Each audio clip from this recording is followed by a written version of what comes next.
একবার হযরত আবু হুরায়রা রাদিয়াল্লাহু আনহু নবীজি সাল্লাল্লাহু আলাইহি ওয়াসাল্লাম এর মালামাল পাহারা দেওয়ার দায়িত্ব দিলেন। গভীর রাতে চারপাশ নিস্তব্ধ। হঠাৎ তিনি টের পেলেন, একটা ছায়ামূর্তি ধীরে ধীরে মালামালের দিকে এগিয়ে যাচ্ছে। তিনি তৎক্ষণাৎ চোরকে ধরে ফেললেন এবং দৃঢ়কণ্ঠে বললেন, তুমি চুরি করছ। চোর আতঙ্কে কেঁপে উঠল। তারপর কাঁদতে শুরু করল, আমি খুব গরিব। আমার বাচ্চারা ক্ষুধার্ত। বাধ্য হয়ে চুরি করতে এসেছি। আবু হুরায়রা চোরের করুণ মুখের দিকে তাকিয়ে গভীর চিন্তায় পড়ে গেলেন।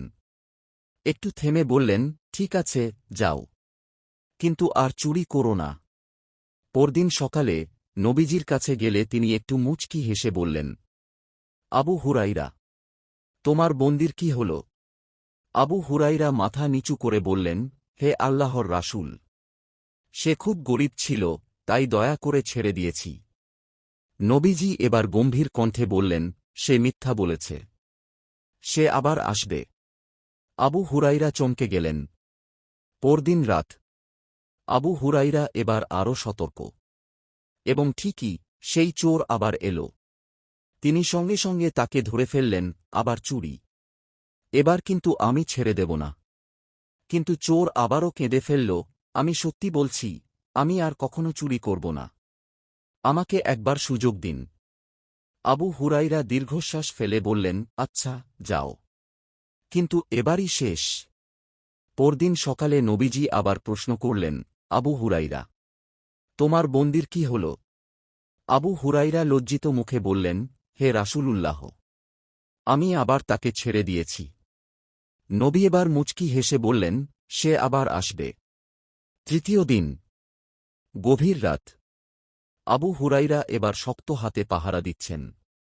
আর সত্যি, চোর আবারও এল। এইবার আবু হুরায়রা তাকে জোরে ধরে ফেললেন এবং বললেন, আজ আর ছাড় নেই। তোমাকে রাসূলুল্লাহ সাল্লাল্লাহু আলাইহি ওয়াসাল্লামের কাছে নিয়ে যাব। চোর এবার ভয় পেয়ে গেল।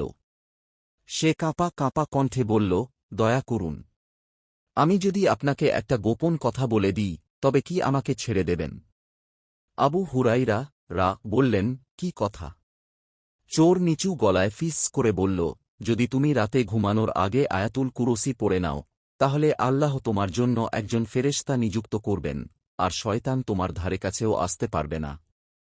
আবু হুরায়রা এবার একটু চিন্তায় পড়ে গেলেন, তারপর বললেন, ঠিক আছে, যাও। পরদিন সকালে তিনি নবীজির কাছে সব ঘটনা খুলে বললেন। নবীজি এবার মৃদু হেসে বললেন, সে একজন মিথ্যাবাদী, কিন্তু এবার সে সত্য বলেছে। আবু হুরায়রা, সে আসলে শয়তান ছিল।